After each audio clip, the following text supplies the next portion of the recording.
Hey everybody, Namo here. As typical in my vlogs, I just finished mowing. Uh, it's not that hot today, but it's incredibly humid.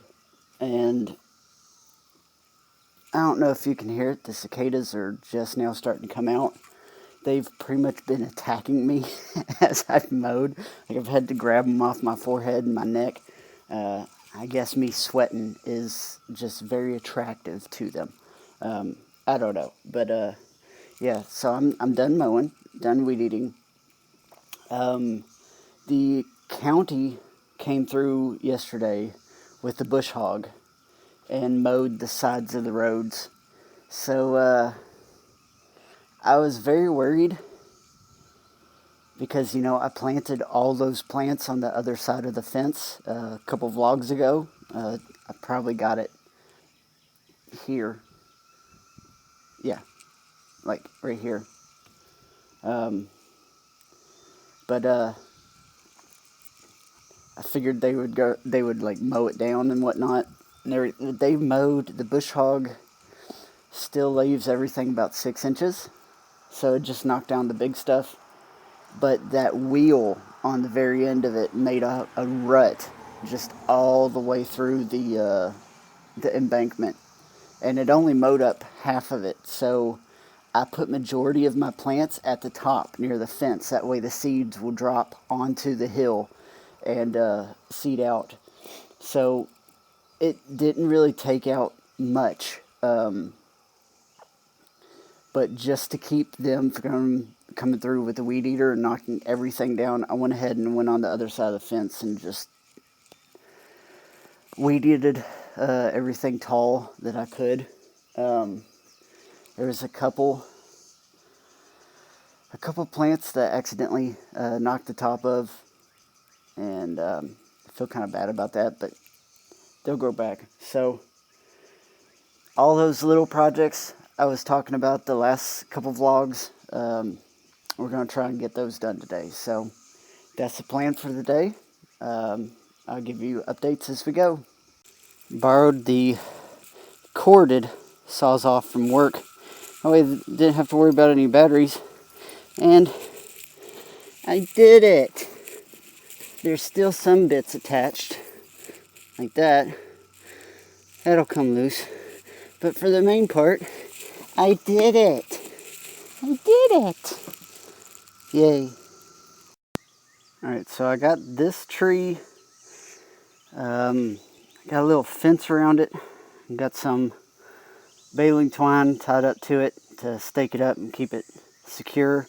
It was doing pretty good by itself, but if you can, I don't know how well it translates in the video, but if you can see, there's a gap around the crown of the tree, because every time it rained, it would fall over and it just worked itself loose. It was not staying up straight, so it got a cage. I started burning some of the old bad wood. I'm going to keep putting a little bit of layers on top of it every now and then as it starts to die out, because the last time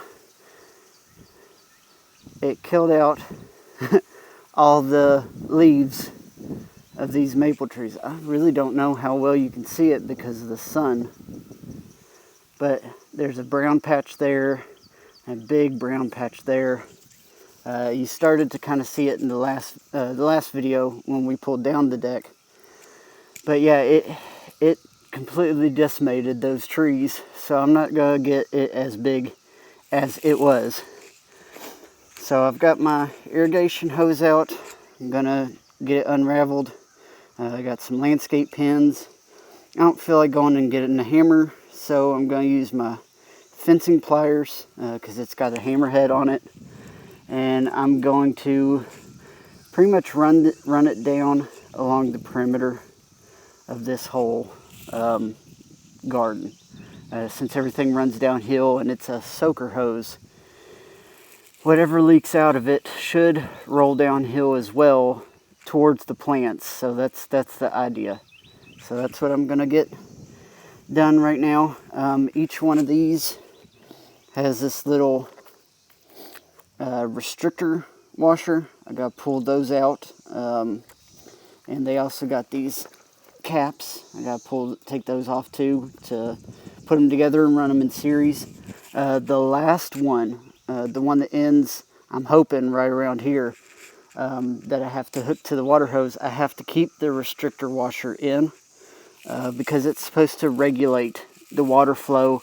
I mean, we have terrible water pressure here, so it should help make it do what it needs to do. So I'm going to get those set out now.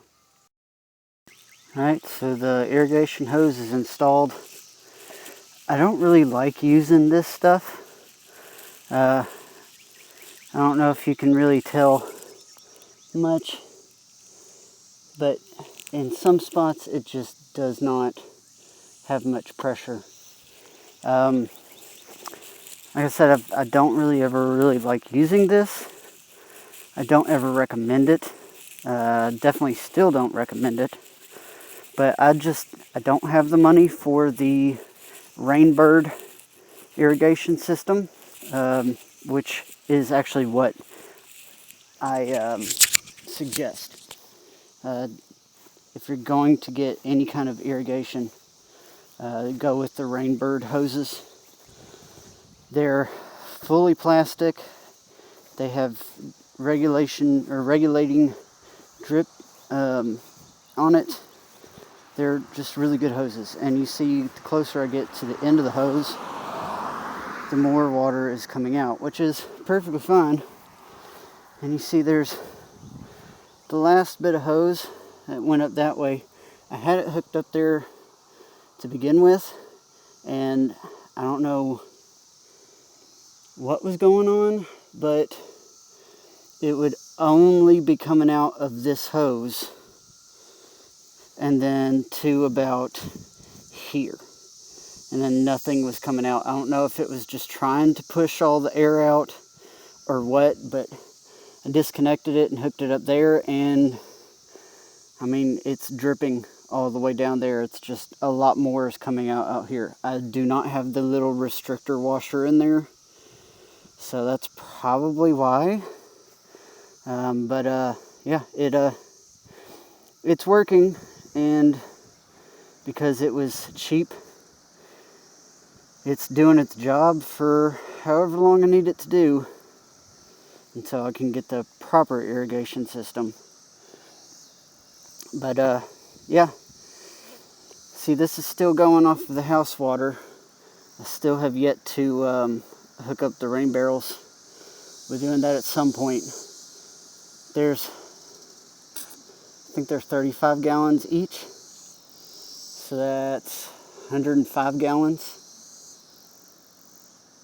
Yeah, wait, 35, 70. Yeah, 105 gallons. That's not going to be too much gravity pressure. So when I finally have it up and running and that they're full and I hook them up, it probably won't. Like, that's when I'll need the Rainbird hoses. So, all right, I'm going to take a little bit of a break and on to the next project.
Alright, so that's all I feel like doing today. So I'm going to call it a day. With the staking the tree, I just wanted to point out, because there's no way I was able to record all that and talk you through everything. I did it from the bottom up, that way, because there's not as much flex at the bottom of the tree as there is the top, so you can straighten it up from the bottom up. I used the old water hose around the tie wire so that the tie wire doesn't cut into the tree. The rubber gives it enough surface area that it won't cause a laceration. The tree won't grow into it. I mean, if I left them on there for 10 years, then yeah, the tree would kind of grow around it. But it won't do that in the time that I'll be having all that on the tree. It'll probably just be the rest of this year and probably next year, so that it gets sturdy. At the very end, when I took my clippers and I twisted everything nice and taut, that is just to be able to fine-tune everything. That way it's completely static on all three sides. There's not going to be any leeway, any give. I didn't put the post too far in the ground, just where the fins were through the very top of the ground. So there is a chance that they will kind of wobble and loosen up, but like I said, it's only going to be about a year and a half. So they're not like, the fence down here where it's just a structure made to last. I still have all the pieces. I don't know if I'm showing this. I can't see the screen. I have all the pieces for the landscaping, irrigation, the drip stuff. I've got all the caps, all the restrictor washers. I've even kept the tie wires because you never know when you're going to need them. So I'm going to get everything cleaned up. I did. There it is. I did burn all of that wood. It's done. There's really nothing. It's just smoldering now. Now that I've got the ramp cleared off, we can start on all these 2x8s, pulling out all the nails, getting them stacked up on the ramp. That way we can use them later on. So I've had my time to cool off to where I'm not really sweating as much. I've drank a little bit of water. I'm going to do my cleanup, and then I'm probably just going to sit on the deck for a little bit longer just to temper my body before going inside. We only got the one air conditioning unit in the living room, but it does keep the living room really cold. So I really don't want to go in overheated and sit down in a really cold room, send myself into like a mild shock. I do that at work pretty much every single day because they keep the little spot that we take breaks in really cold. So I've had like sinus infections and stuff from going in extreme hot to extreme cold back to extreme hot. So I don't like doing that. I like to temper myself and stay safe. So that's all I got for you. I really don't feel like doing anything else today. I did kind of have the idea of possibly shaving Ematep and taking him to the creek. It's a little too late for that now. I'll have to do that some other time. He loves being down there at the water, but he has not been too happy about being outside today. It's really hot. Another reason why I need to shave him again.